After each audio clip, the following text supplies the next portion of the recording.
Chapter 1. My friend Auguste Dupin. I met Monsieur Auguste Dupin while I was living in Paris during the spring and summer of 1839. This young Frenchman was from an old and famous family, but the family was now very poor, and Dupin only had a little money to live on. He ate and drank very little, bought no clothes, and lived very quietly. Books were the love of his life, and in Paris, it is easy to get books. Our first meeting was in a small bookshop in the Rue Montmartre. We were looking for the same old book, and that is how our conversation began. We met again and again, and were soon very friendly. He knew much more about books than I did. Conversation with a man like him was very helpful for my studies, and after a time, we agreed to find a house and live there together for the time of my stay in Paris. We found a house in a quiet street in the Faubourg Saint-Germain. It was a very old house and was neither beautiful nor comfortable. But it was right for us and our strange way of life. We saw no visitors, had no friends, and lived only for the night.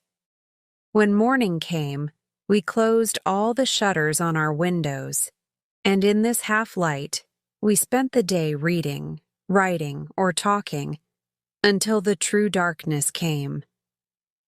Then we went out into the streets and walked for hours among the wild lights and shadows of the crowded city. During these night walks, I learned how clever my friend was. He could think so clearly and understood so much. He could read other people's thoughts as easily as writing on a wall. He often said with a laugh that people had windows in their faces and that he could see through them. Sometimes he read my thoughts in ways that surprised me very much. One night we were walking down a long street near the Jardin du Luxembourg. We were both thinking, and for 15 minutes we did not say a word. Then suddenly Dupin said, "He cannot write tragedy, that's true. He's much better at writing his funny pieces for the newspaper." "Oh, yes, I agree with that. Then I stopped, astonished. "Dupin," I said, "I do not understand. How could you possibly know that I was thinking about—" Again, I stopped. Did Dupin really know who I was thinking about? "About Chantilly," Dupin said. "You were saying to yourself that he was a good writer, but he cannot write tragedy." "Yes, that's true," I said. "I was thinking that. But tell me, please, how did you know?" This Chantilly wrote for one of the Paris newspapers. He wrote about Paris and Parisians in a way that was both clever and very funny. But then he wrote a book, a long story about the ancient Greeks and Phaedra, the wife of King Theseus. It was, everybody in Paris agreed, a very bad book. "It was The Apple Seller," replied my friend. "The apple seller began the thoughts that took you to Chantilly and his book." "The apple seller?" I said, astonished. "But I don't know any apple sellers." My friend was happy to explain. "Some minutes ago we passed an apple seller who was carrying a big box of apples on his head, taking them to the fruit market. He didn't see you, and you had to jump out of his way. There were holes in the street, and you turned your foot in one of these holes and nearly fell."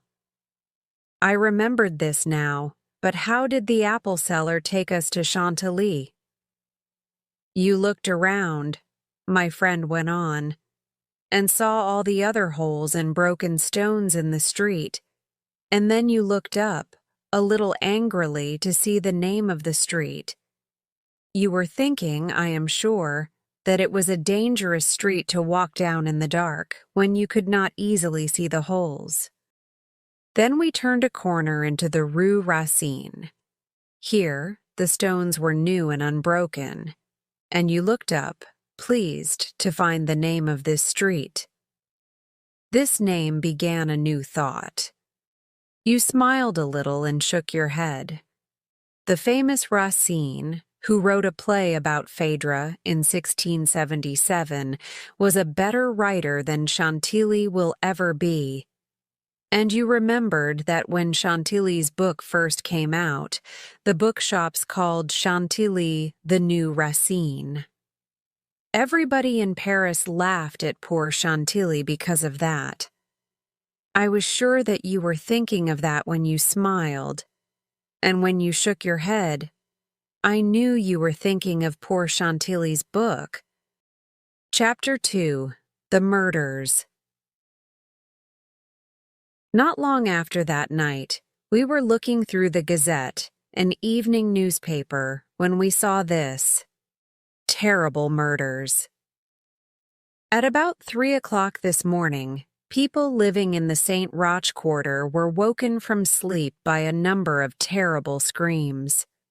The screams came from the 4th floor of a house in the Rue Morgue, which belongs to a Madame L'Espanaye and her daughter, Mademoiselle Camille L'Espanaye. 8 or 10 of the neighbors and 2 policemen ran to the house. There was no answer to their knocking, so they broke down the door. When they got into the house, the screams stopped, but while they were running up the stairs, they could hear 2 angry voices at the top of the house. When they arrived at the 2nd floor, the voices stopped, and everything was silent. The neighbors hurried from room to room but found nothing until they came to a large room at the back of the house on the 4th floor. This room was locked, with the key on the inside.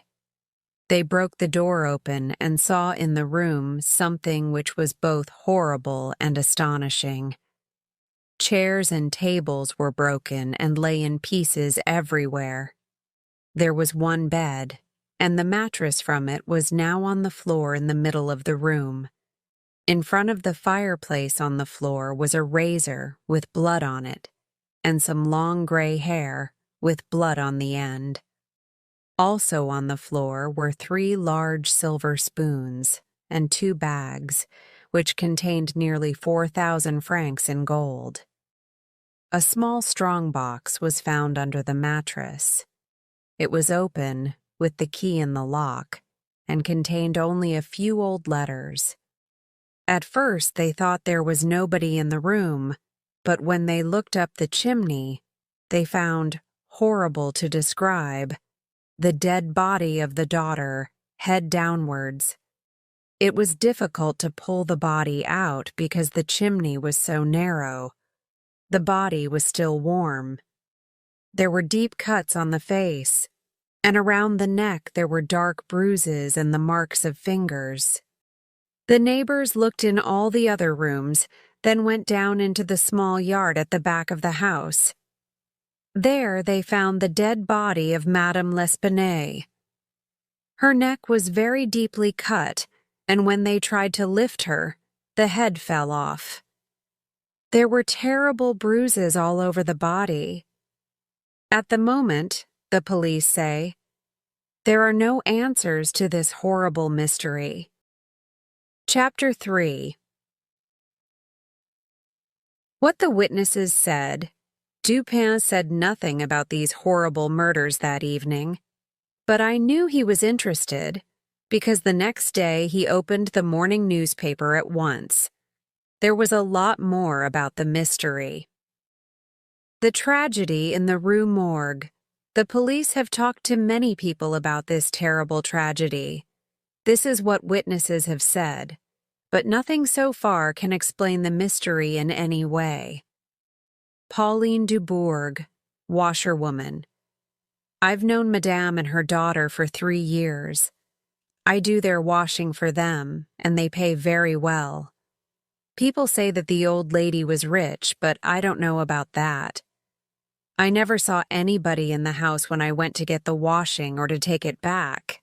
I think they lived only on the fourth floor of the house. Pierre Moreau, shopkeeper. I have lived all my life in this quarter.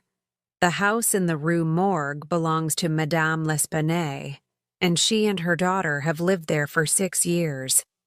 Madame sometimes came into my shop, but I didn't see the daughter very often. The two of them lived very quietly. In 6 years, I never saw anybody go into their house except the postman and the doctor.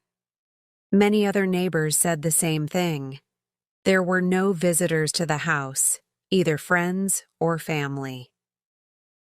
The shutters of the windows, front and back, were nearly always closed, except for the large back room on the fourth floor. Isidore Musée, policeman. I was called to the house in the Rue Morgue at about 3 o'clock in the morning and found 20 or 30 people at the front door. The screams from a person or people inside the house were very loud, but they stopped suddenly when we broke the front door down. I was the first up the stairs, and when I reached the first floor, I could hear 2 angry voices arguing loudly.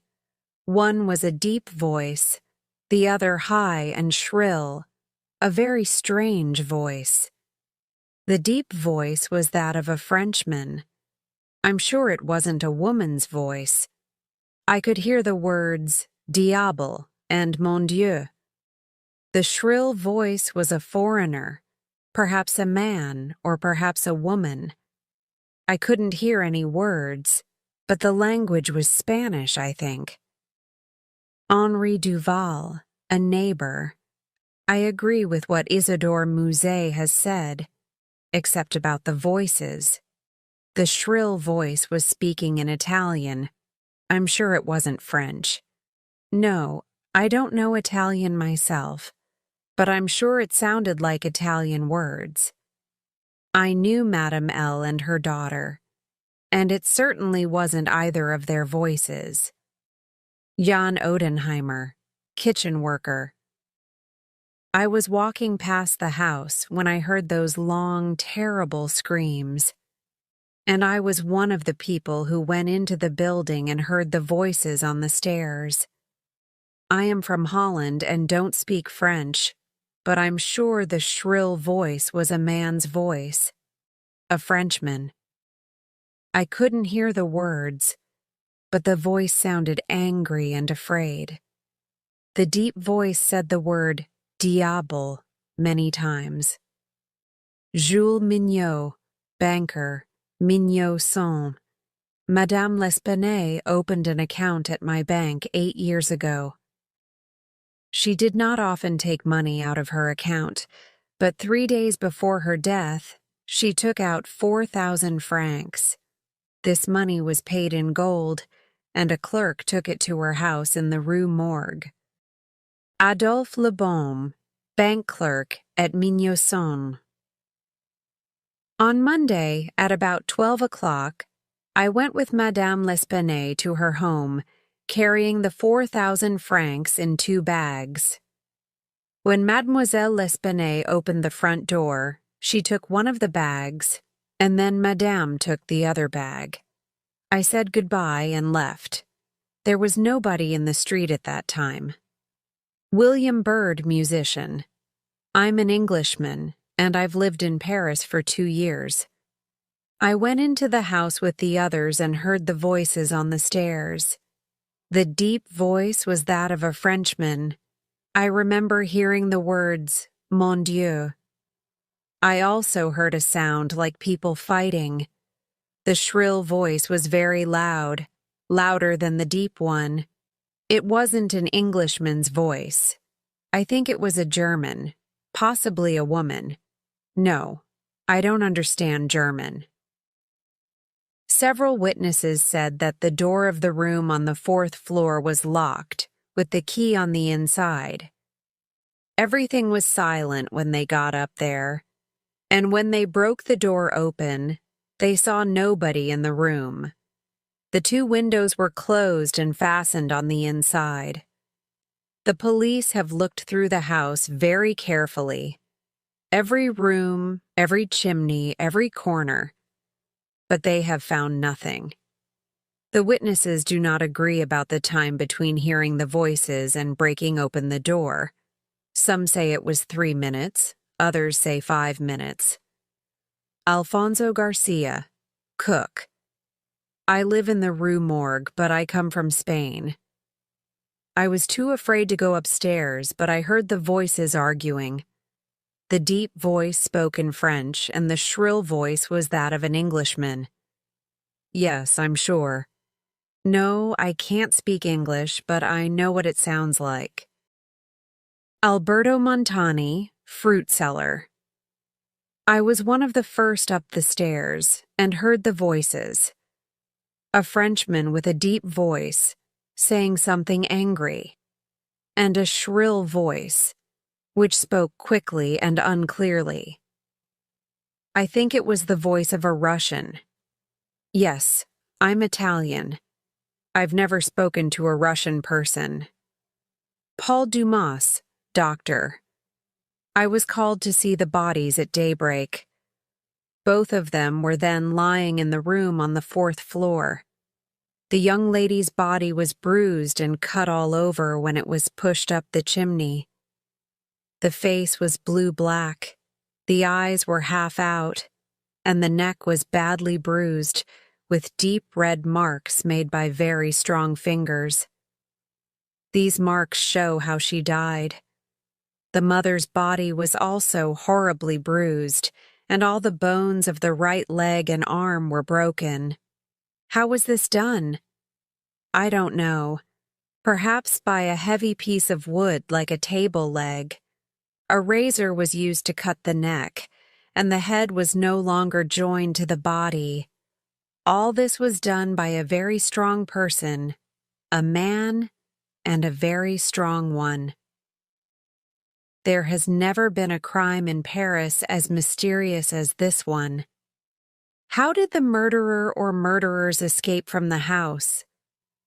The door to the room was locked. The windows were fastened. All the chimneys in the house are too narrow for a person to get through. There are no back stairs, and the door to the roof is very old and impossible to open. Whose voices did the witnesses hear?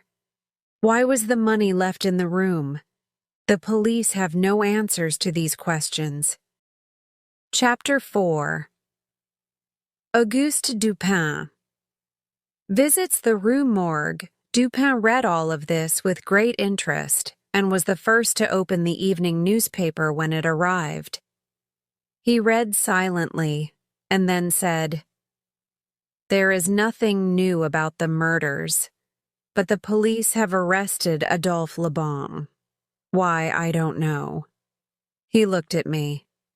"Well, my friend, what do you think about these murders?" "It's a great mystery," I said. "It will be impossible, surely, ever to find this murderer." "We must not say impossible just because the police have done nothing," said Dupin. "The Parisian police do find the answers sometimes, but that is usually because of hard work, not because they are clever. Very often, you see, they don't think clearly. They look very hard at 1 or 2 things, but they don't see everything. You remember the saying, 'They can't see the wood for the trees'? Well, sometimes it's important to stand back and look at the whole wood and forget about the trees. Now, why don't we do a little detective work ourselves and go round to the Rue Morgue? Adolphe Lebon was once very helpful to me, and I would like to help him if I can. I know the police inspector, and I'm sure he will say that we can look around the house. So, shall we go?" We went that same afternoon. We found the house easily because there were still people in the street looking up at the closed shutters. It was the usual kind of Parisian house, with nothing surprising about it. Before we went in, we walked up the street, turned down a narrow side street, and turned again to walk past the back of the building.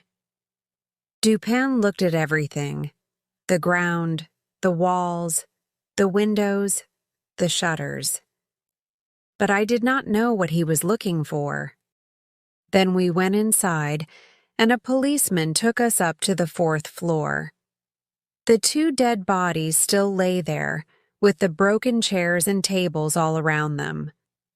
Again, Dupin looked at everything in the room and the bodies very carefully. Then we went down into the yard at the back. It was dark when we left the Rue Morgue, and on our way home, Dupin went in for a moment to the office of one of the daily newspapers. That evening, my friend would not answer any of my questions. But the next day, he suddenly asked me, "Did you see anything peculiar in that house in the Rue Morgue?" I don't know why, but his question made me afraid. "No, nothing peculiar," I said. "Well, nothing more peculiar than what we both knew from the Gazette."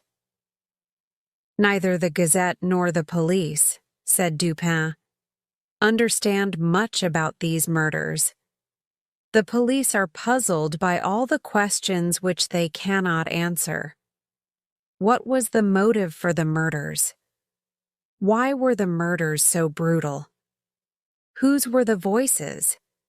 How could these people get out of the house when the neighbors were running up the stairs? Why was everything broken in the room? Why was the girl's body up the chimney? Why did the old lady have so many broken bones? I'm afraid the police are making the mistake that many people make. They think that because the crime is so unusual, they can never explain it. But they are wrong. It is more helpful to have an unusual crime because that will make us think harder and ask the right questions and, in the end, find the answer. We must not ask the question, "What has happened?"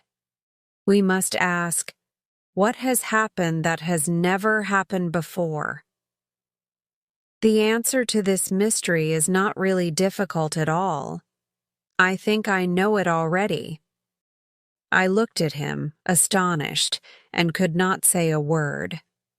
"I am now waiting," he went on, "for a person who is probably not the murderer himself, but who certainly knows something about the murders.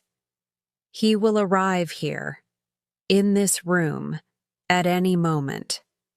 I hope and think he will. And if he does come, it will be necessary to stop him leaving. Here are 4 guns, 2 for you and 2 for me. We both know how to use them if we have to." Chapter 5.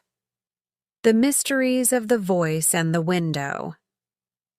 I took the guns, but I didn't really understand why or who we were waiting for. So I was pleased when Dupin began to explain his thoughts to me. "Now, let's think," he said, "about those angry voices heard by the neighbors running up the stairs. Think about the newspaper reports of what the witnesses said. Do you remember anything peculiar in what they said?" "Well," I replied, "all the witnesses agreed that the deep voice was that of a Frenchman, but none of them agreed about the other voice, the shrill one. They all thought something different." "Yes, that was what they said, but you haven't understood what's peculiar about it," said Dupin. "The peculiar thing is, not that they disagreed, but that they all thought it was the voice of a foreigner. Each witness thought the voice spoke a language that they didn't know. Look at this list." He showed me a piece of paper. One Frenchman thought the voice spoke in Spanish, but he didn't hear any words. A second Frenchman thought the voice spoke in Italian because of the sound of the words, but he didn't know Italian himself. A Dutchman thought the voice spoke in French, but he himself didn't speak French. An Englishman thought the voice spoke in German, but he didn't understand German. A Spaniard thought the voice spoke in English. He couldn't speak English, but he knew what it sounded like. And last, an Italian thought the voice spoke in Russian, but this man had never spoken to a Russian person.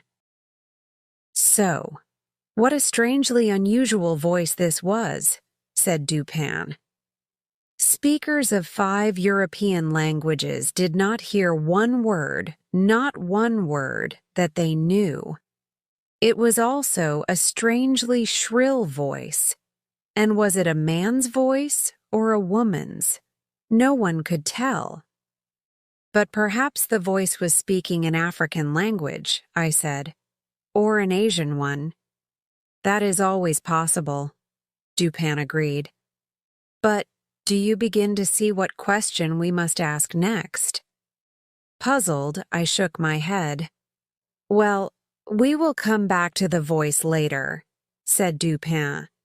But for me, my thoughts about the voice already told me what to ask next. So, let us close our eyes and remember that room on the 4th floor of the house in the Rue Morgue. What do we want to find out first?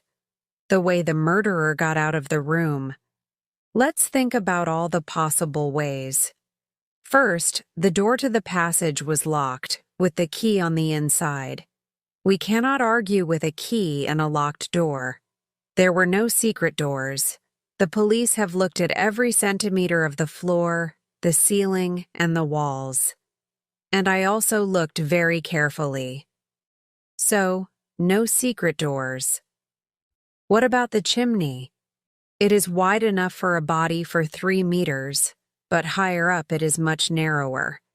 Not even a cat could climb through it to the top. So what is left? The 2 windows, I said. But they were fastened on the inside, weren't they? Yes and no, said Dupin. Let me explain. We can see all of the window on the left, you remember, but only the top half of the window on the right, because the head of the bed is pushed up next to the window. The police tried to open the window on the left, but found a very strong nail in the wood, which stopped the window from opening. Another big nail was found in the other window, and the police stopped there. No one could get out of these windows, they thought, because of the nails and because both windows were fastened on the inside. So they did not try to take out the nails and open the windows. But I went on thinking. The windows were the only possible way, so the murderer did escape from one of these windows. But they were fastened on the inside. And how did the murderer fasten the window again from the outside? There was only one answer. The window could fasten itself. I took out the nail from the window on the left, but the window still would not open. So I was sure there was a hidden spring somewhere, and after a while, I found it. I pressed it, and then I could open the window. I put the nail back into its hole and thought some more. The murderer gets out through the window. Then the window drops down again behind him and fastens itself by its hidden spring. But the nail? How could anybody put back the nail from the outside? I went to the other window and stood on the bed, looking down behind the bed head at the bottom half of the window. The nail in this window looked the same, but there must be something wrong with this nail, I said to myself. I touched it, and the head of the nail came off in my fingers. The rest of the nail stayed in the wood. I carefully put back the broken nail head, pressed the hidden spring and lifted the window a few centimeters. The nail head went up and came down with the window, but still looked like a real nail. So, I said, we know it was possible to escape through the window behind the bedhead, but the room was on the 4th floor. Ah, said Dupin. That was the next question. You remember, don't you, how we walked around the building? And you saw, didn't you, the lightning rod that went up the back wall of the building, and the unusual shutters on the windows on the 4th floor? Yes, I said. They were like doors, but the top half was latticed, which is unusual in Paris. Yes, Dupin said, and very easy for a hand to get hold of. Now, let me describe a possible picture to you. The lightning rod on the wall is less than 2 meters from the window by the head of the bed. The latticed shutter is more than a meter wide, and when it is open and against the wall, it is only about half a meter away from the lightning rod. It is possible to climb up the lightning rod to the 4th floor. Then a strong and agile, very agile, person could take hold of the lattice shutter with both hands, push his feet against the wall, and swing himself and the shutter across the window. And if the window is open, and this person is very agile indeed, he could swing himself into the room. Dupin saw the surprise in my face. Remember, he said, that I am talking about somebody who is very strong and agile. Agile in a very unusual way, perhaps. Remember also the voice, that peculiar, shrill voice, which spoke in a language that nobody knew. At these words, I felt I almost understood what Dupin was saying, but I wasn't sure. So I said nothing and waited for him to go on explaining. Chapter 6. A madman has done this. You will see, my friend went on, that I have tried to answer another question.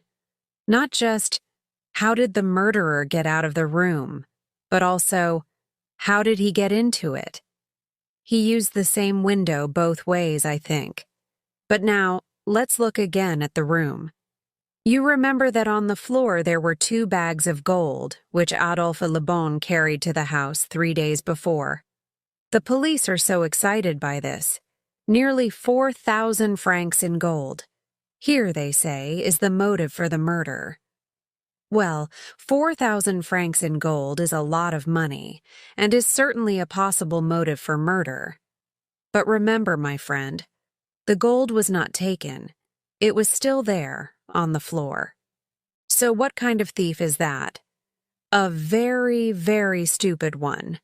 A thief who murders 2 women, and then, when he leaves, forgets to take the gold with him. No, we must forget the gold. It was not the motive for these murders. So far, then, the picture is like this. We have a murderer with a peculiar voice, and who is unusually agile. We have a murder without motive, a murder that is brutal and horrible even for the worst kind of criminal. How many murderers kill with their own hands and then push the body, head downwards, up a chimney? And how strong our murderer is. He pushed the body up alone, but it took 3 or 4 people to pull it down. And think of those handfuls of long gray hair on the floor. Have you ever tried to pull hair out of someone's head?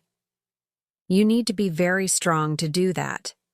You also need to be strong to cut right through someone's neck with just a razor.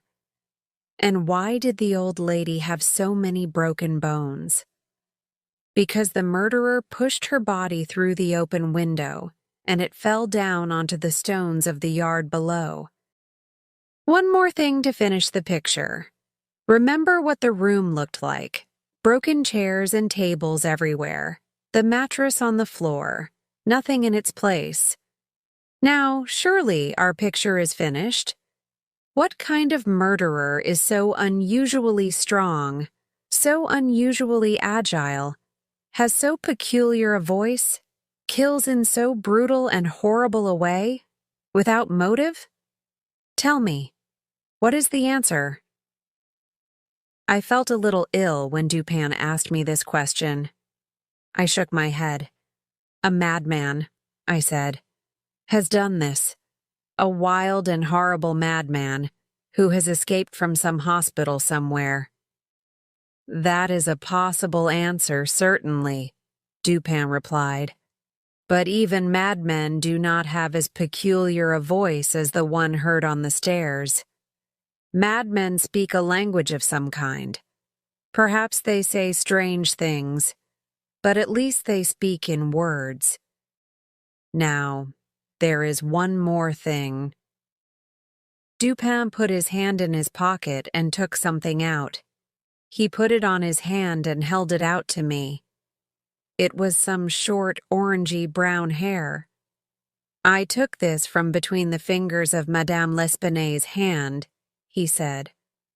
What do you make of it? Dupin? I said, astonished and afraid. This hair is most unusual. It is not human hair. Did I say it was? Dupin said. He put the hair back into his pocket and then showed me a piece of paper. You remember the marks on the neck of Mademoiselle L'Espanaye? Marks made by the fingers that killed her? Here is a drawing of those marks, just as they were on the neck. Now please put your hand on the paper, with all your fingers in the same places as the marks. I tried to do this but could not. I don't have small hands, but my fingers were much shorter and my hand much narrower than the marks on the drawing. These marks, I said, were not made by a human hand. Dupin stood up and went to get a book from the table behind him. He brought the book to me. I want you to read this page, he said. The page described an animal that is found in the East Indian Islands, the orangutan. It is a very large animal, bigger than a man, and is strong, agile, clever, and very, very dangerous. At once I understood just how horrible these murders were.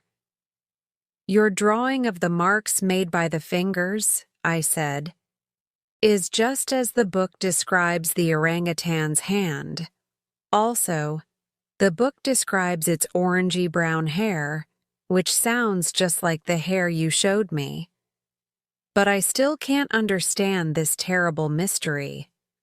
People heard two voices arguing, and the other voice was the voice of a Frenchman. Everybody agreed about that. True, said Dupin. And you will remember two of the words they heard. Mon Dieu. When do we say this? When we are angry, afraid, surprised, unhappy? I have thought about these words and made a little picture of this Frenchman, which will answer all the questions in this mystery. This is my picture. A Frenchman brings home an orangutan from the East Indian Islands. But one night the animal escapes from him. Our Frenchman follows it through the city, trying to catch it. When the orangutan gets into the house in the Rue Morgue, the Frenchman sees what happens but cannot catch the animal or stop it from killing the two women. Is this picture a true one? Of course I don't know. But if I am right, the Frenchman himself is innocent of these murders. And if he is innocent, perhaps he will answer my advertisement. I left it at the office of Le Monde newspaper on our way home last night. Dupin gave me a piece of paper, and I read this. Caught in the Bois de Boulogne, early in the morning of the 4th of June, a large orangutan, probably from the East Indian Islands. The owner, who is a sailor on a Maltese ship, can have the animal back if he comes to the following address in the Faubourg Saint-Germain. Once again, I was astonished by what Dupin knew. How could you possibly know, I asked, that the man was a sailor and that he belonged to a Maltese ship? I do not know it, said Dupin. I am not sure of it. But I found this small piece of ribbon on the ground at the bottom of the lightning rod. Look. He gave me the ribbon to look at. It was a dark red color and old and dirty. Sailors always use ribbons like these, Dupin said, to tie back their long hair. And this color is a favorite of Maltese sailors. You see, if I am right about this, it will make the man think carefully. But will he answer the advertisement? I said. He saw the terrible things that his orangutan did. Won't he be afraid to say he is its owner? Yes, he will be a little afraid, said Dupin. But I hope that he will think like this and will say to himself, I am innocent. I am poor. I can sell my orangutan for a lot of money, and I don't want to lose that money. What danger am I in? They found the animal in the Bois de Boulogne, a long way from that house in the Rue Morgue. Who will ever know that the orangutan did those murders, or that I saw what happened? The police know nothing, but this advertiser knows something about me. If he wants to, he can find me easily. If I don't answer the advertisement, perhaps he will think that I have something to hide. He will start asking questions about the animal, or about me, perhaps. No, it's better for me to answer the advertisement, get the orangutan back, and keep the animal hidden away for a time. At the very moment when Dupin stopped speaking, we heard the sound of feet on the stairs. Chapter 7. A Visitor for Auguste Dupin. Be ready with your guns, said Dupin. But don't use them or show them until I say.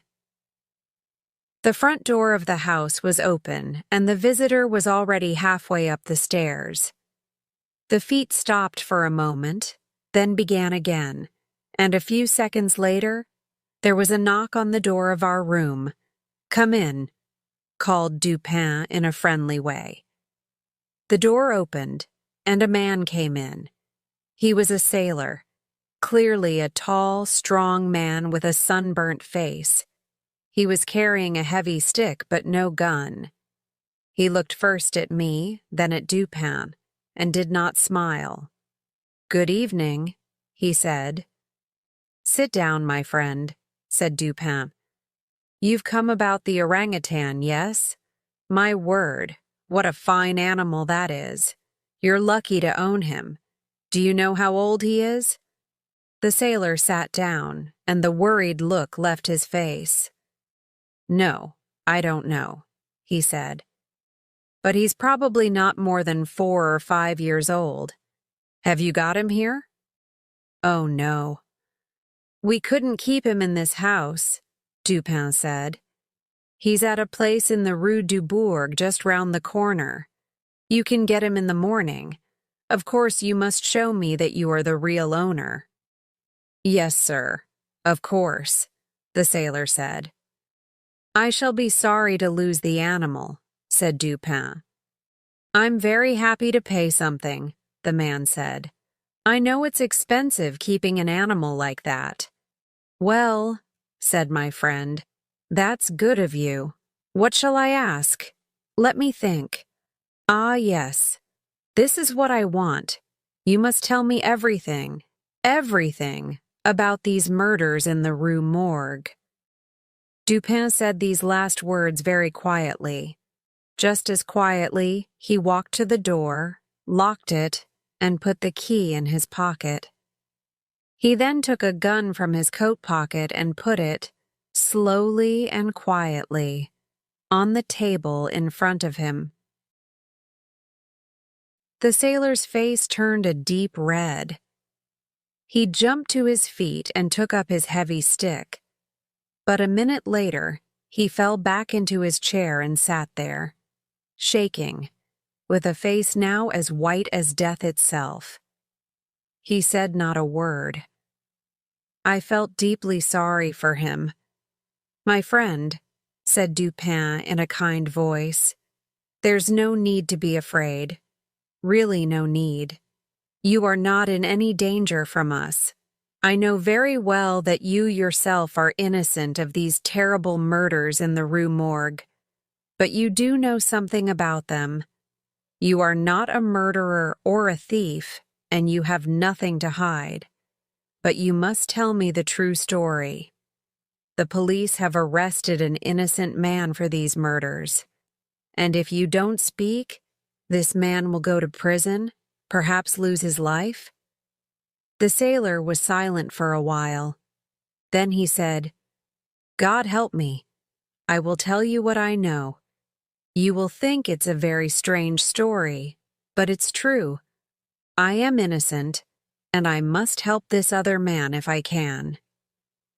This was the sailor's story. I have just come back from the East Indies. While I was there, I visited the island of Borneo. There I found and caught this orangutan. It is a wild and dangerous animal, and I had a difficult journey home. But at last, we arrived back in France, and I took the animal to my house in Paris. I kept it hidden because of the neighbors, and I was planning to sell it as soon as possible for a lot of money. On the night of the 3rd of June, I was out late with some friends. When I got back home, I found the orangutan in my bedroom, with my razor in its hand. The door to its own room was broken to pieces. I just didn't know what to do. The animal is dangerous at the best of times, but with a razor in its hands? On the ship home, I always used a whip to keep the animal quiet, so I went to find my whip now. But the minute the orangutan saw the whip, it ran out of the room, down the stairs, and jumped through an open window into the street. I was really afraid now. How could I catch it? The animal ran, and I followed. Sometimes it stopped and looked at me, the razor still in its hand. But when I got near, it ran on again. And so we went on. Luckily, the streets were very quiet because it was nearly 3 o'clock in the morning. Then, when we were going down a narrow street at the back of the Rue Morgue, the animal saw a light in a window on the 4th floor. Before I could do anything, the animal saw the lightning rod, quickly climbed up it, took hold of the latticed shutter, and swung itself through the open window. All this took less than a minute. The shutter then swung open again, back against the wall. At last I thought, I can catch the animal now. But at the same time, I felt very worried. What was the animal doing in that room up there? I decided to follow it up the lightning rod at once. When I got to the 4th floor, I found it was impossible for me to get across to the window. I could just look into the room, and at that moment, a most terrible screaming began. God help me, I will never, ever forget the horrible things that I saw that night. The orangutan took hold of Madame L'Espanaye by the hair, with the razor still in its other hand. The daughter fainted at once and lay still and white on the floor. The old lady tried to get away, but the animal pulled out handfuls of her hair. She fought and screamed, and this probably made it very angry. Then with the razor, it nearly cut her head off her body. So much blood!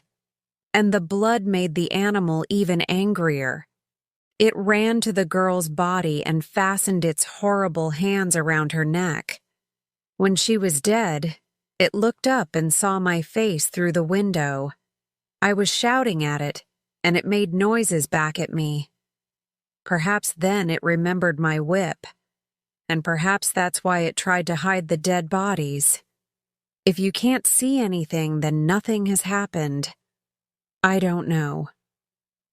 First, it ran around the room, breaking all the chairs and tables, pulling the mattress off the bed.